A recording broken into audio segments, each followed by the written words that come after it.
Someone you love will die before you're ready. And if they haven't yet, they will. That's not a threat. That's time. One day, the phone will ring and your life will split into two timelines. Before the call and after the call. You'll sit on the edge of your bed, not knowing what to do with your hands. The air won't move. The world will keep spinning. Cars passing, birds singing, emails coming in. As if the universe didn't just remove one of your pillars without asking. And that's the thing about death. It doesn't wait for closure. It doesn't care about birthdays, wedding anniversaries, or unresolved fights. It shows up mid-sentence, mid-plan, mid-breath. Unannounced, but never late. We celebrate beginnings. We name babies, throw showers, post a sonogram. But death? We whisper it, avoid it.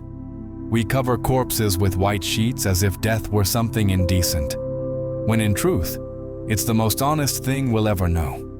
The ancient Greeks had a word, thanatos, not just death, but death as a force, a presence, a companion. In the Iliad, Achilles knows he will die young, he knows, and still he chooses glory. He enters the war anyway, because to face death willingly, not deny it, not delay it, is the most powerful form of freedom. Today, we sanitize death. We outsource it to hospitals, embalmers, and euphemisms.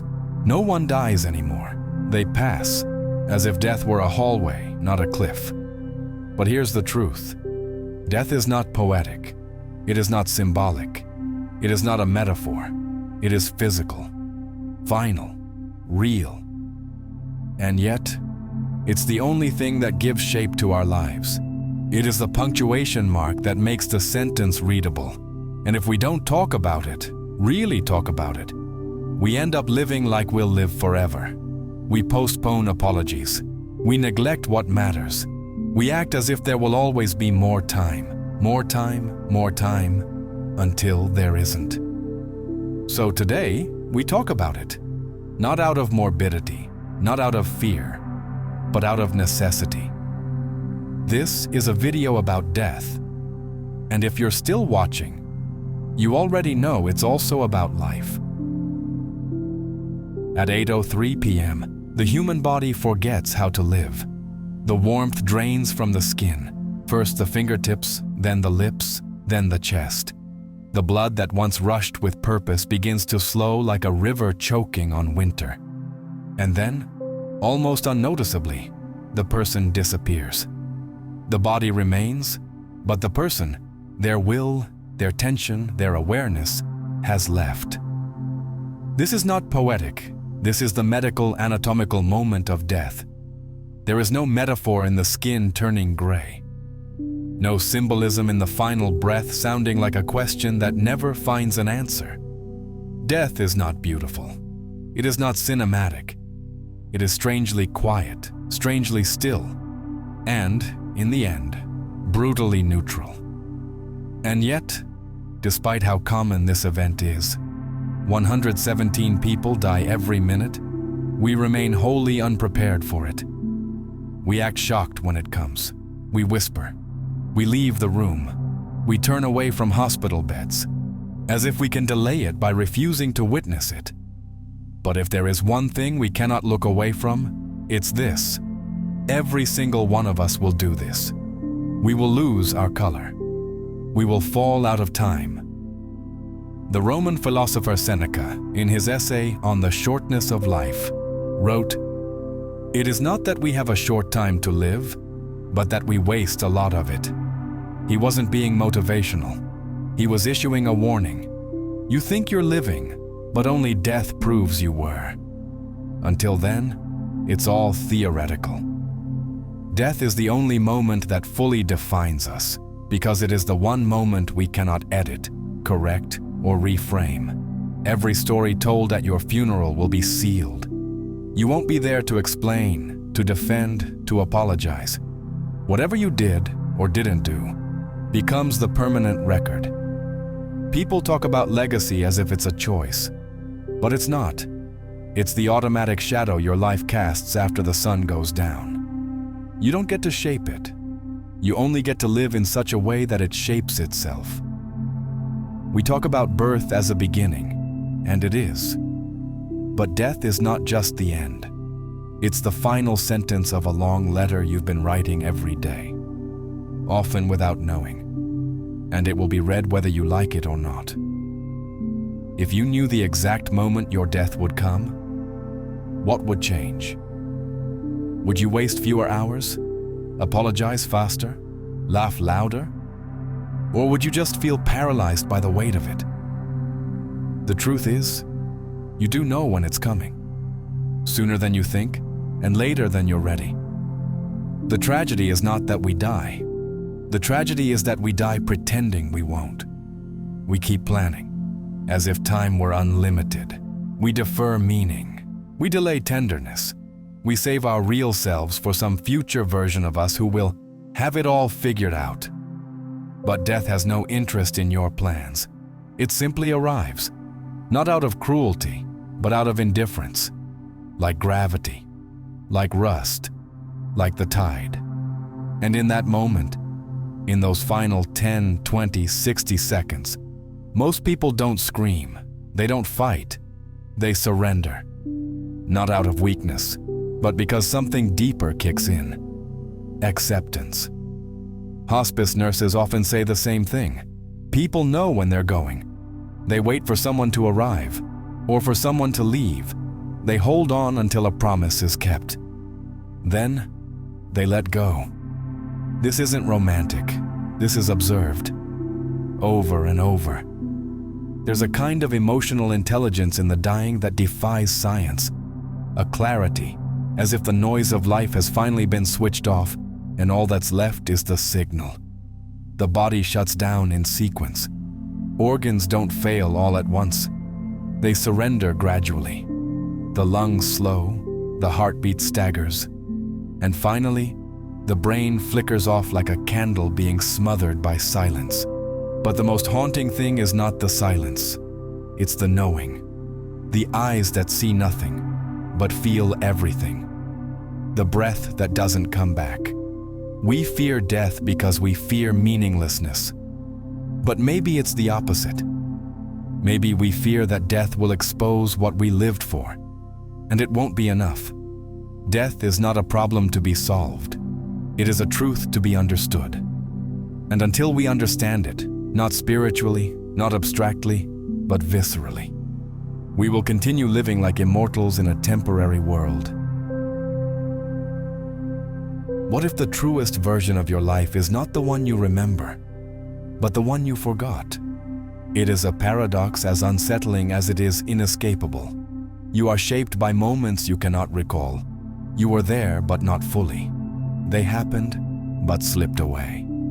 And yet, in the moments closest to death, it is often those forgotten fragments that return with startling clarity. Near-death experiences have reported something curious, consistent, and deeply philosophical. Life does not flash before our eyes in the way we imagine. We don't see our weddings, our degrees, our triumphs.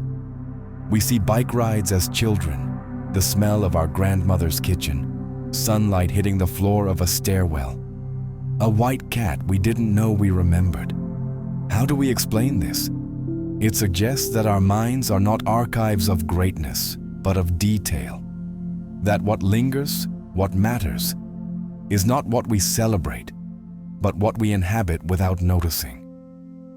Death, then, becomes not a thief of memory, but its final curator. This is not romantic speculation. It is deeply consistent with how memory works. Neuroscience confirms that the brain stores vast amounts of information, often unconsciously. The hippocampus records endlessly, but only a fraction becomes conscious recall. The rest? Dormant. Until something, perhaps death, triggers the release. But the philosophical implications go beyond biology. If we are what we remember, then who are we when we forget? And if we forget most of our lives, not due to trauma, but simply passage of time, then what defines us? John Locke, in his essay concerning human understanding, 1689, defined personal identity not by the body or the soul, but by memory. As far as this consciousness can be extended backwards to any past action or thought, so far reaches the identity of that person. But Locke's theory carries a fatal flaw. Most of us cannot extend consciousness to the majority of our past. We do not remember our second birthday, or the Tuesday in June when we were 8, or what we thought about in a car ride 10 years ago. Yet these moments existed. We existed in them. And then, in the final seconds of life, they reappear. Which means memory is not linear. It is not obedient. It does not serve the self-image. It serves something deeper, something almost metaphysical. A deeper ledger of self, kept in a language we no longer speak but still understand. There is a man who remembered while dying the layout of an apartment he lived in at 14 months old. He saw it in a death flash, and when he described it, his mother confirmed it. Even the white cat was real. It wasn't a dream, it was stored, buried deep beneath decades of noise. What do we make of this? It forces a reckoning. If death returns to us what life made us forget, then perhaps death is not an end, but an unveiling. And that idea, though poetic, is ruthless in what it demands from us. It means that nothing is truly lost. It means that we carry everything, even the parts we thought were gone, even the pain, even the things we chose to ignore. This is why we fear the deathbed, not just for the end it brings, but for the truth it delivers. It is possible that, in the final seconds, you will be confronted not with judgment, but with honesty. Not a moral review, but an existential one. Not a God, but a mirror. And if that is true, then every unnoticed act, every discarded moment, every unconscious cruelty or missed tenderness, it all returns. The philosopher Martin Heidegger, in Being and Time, 1927, wrote that death is the possibility of the impossibility of any existence at all. In other words, death is not just an event. It is the ground that gives meaning to everything before it. It is the ultimate clarifier. Because if death is the moment of absolute unmasking, then all that came before is measured by it. So here is the unavoidable conclusion. You will die with memories you don't know you have, and they will define you more than the ones you tell. This is not poetry. This is logic. It is the logic of finitude, the logic of memory, the logic of being human. We spend our whole lives trapped inside ourselves, yet when death comes near, people say they float above. This is the contradiction. We spend years constructing an identity, reinforcing the boundaries between me and not me, only to find in death's shadow that the self might never have been confined to the body at all. Out-of-body experiences, OBES, reported during clinical death are not fringe phenomena. They are documented across cultures, across ages, across belief systems. They describe the same impossibility, the self observing itself from the outside, watching the body from above, hearing voices from across the room, witnessing events that should, by all physical laws, be inaccessible. This is not mysticism, it is human testimony, and it forces a confrontation. Are we just neurons and blood? Or is consciousness not housed in the body, but merely passing through it? This question echoes through centuries of thought. Plato in the Phaedo wrote that the soul is most itself when freed from the distractions of the body. For him, the body was not our essence, but a weight, and death was not annihilation, but release. The soul is dragged back into the visible world by the body. It wanders confusedly and becomes dim-sighted. Centuries later, Descartes proposed his dualism, res cogitans, thinking substance, versus res extensa, extended substance. The mind and the body as two fundamentally different kinds of thing. Criticized, yes, but never fully discarded. Because the question keeps haunting us, if we are only biology, then why do so many dying people say they watch the doctors trying to save them? There is a documented case, a 21-year-old college freshman who overdosed on sleeping pills, flatlined in the ambulance, and later described the scene from outside her body. Not metaphorically, literally. She saw the EMT with mint green hair leaning over her. That EMT was real. The memory, verifiable. Her brain at that moment was clinically inactive. And yet, there was perception. There was presence. This doesn't prove a soul. It doesn't disprove materialism. But it does shatter the neatness of reductionism. And this matters, not just in hospitals, but in life. Because if consciousness can step outside the body in death, maybe we've misunderstood it in life. Maybe the self isn't as solid, as central as we believe. Maybe what we call me is more fluid, something that moves, detaches, adapts. Modern psychology, especially trauma research, echoes this. Dissociation, the sense of watching your own life as if it were happening to someone else, is a common response to extreme stress. Victims of abuse, survivors of accidents, even soldiers in combat report feeling outside themselves, as if the mind knows how to escape when the body can't. So here's the uncomfortable thought. What we experience in death might not be different from life. It might just be clearer. Jean-Paul Sartre, in Being and Nothingness, argued that human consciousness is defined by a constant separation, not just from the world, but from the self. Man is nothing else but what he makes of himself. Yet in making ourselves, we never fully become ourselves.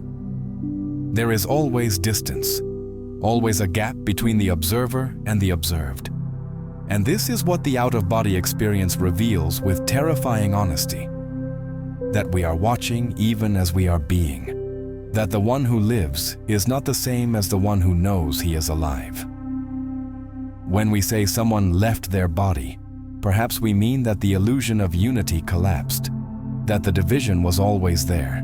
Death just made it visible. And isn't that the very structure of the human condition? To walk around with a body, and yet feel slightly removed from it.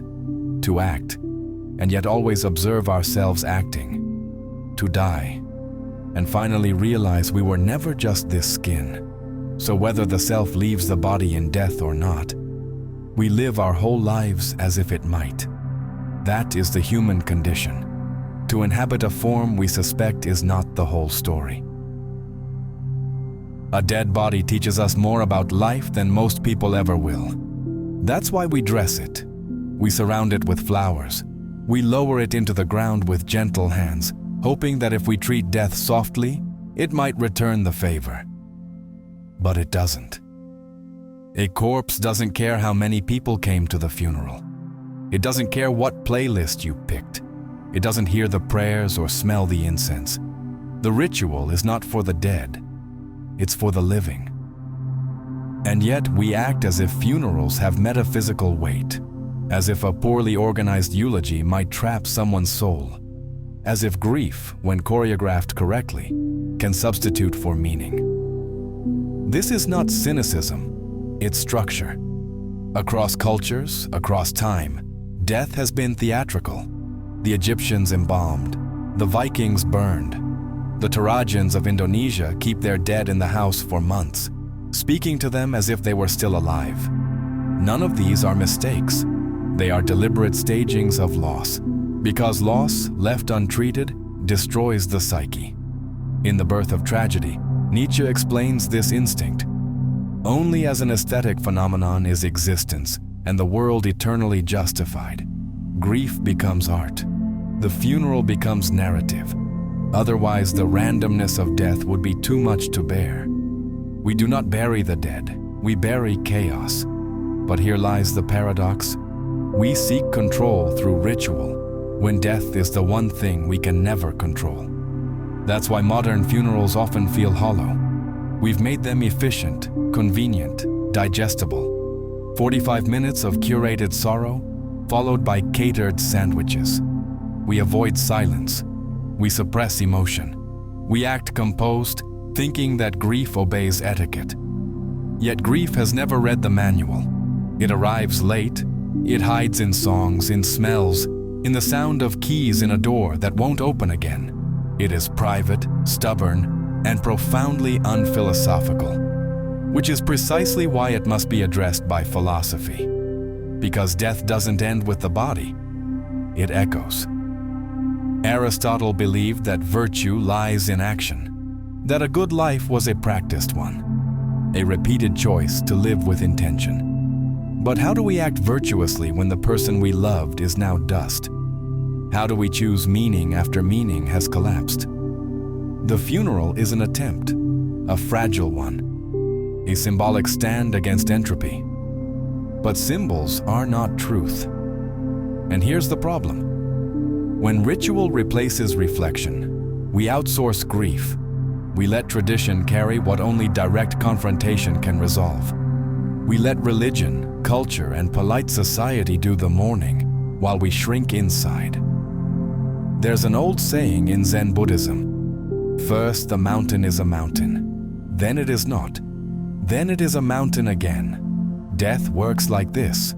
First it's a shock, then it becomes absurd, then it becomes real. The funeral often happens in the second phase, when we're still numb, when we need structure more than honesty. But honesty comes later, when no one's watching, when you're alone and the house still smells like them. That's when mourning truly begins, long after the flowers have wilted and the casseroles are gone. To confront death honestly, we must stop treating it as a single event. It is not. Death is a process, a fracturing, a slow integration of absence into presence.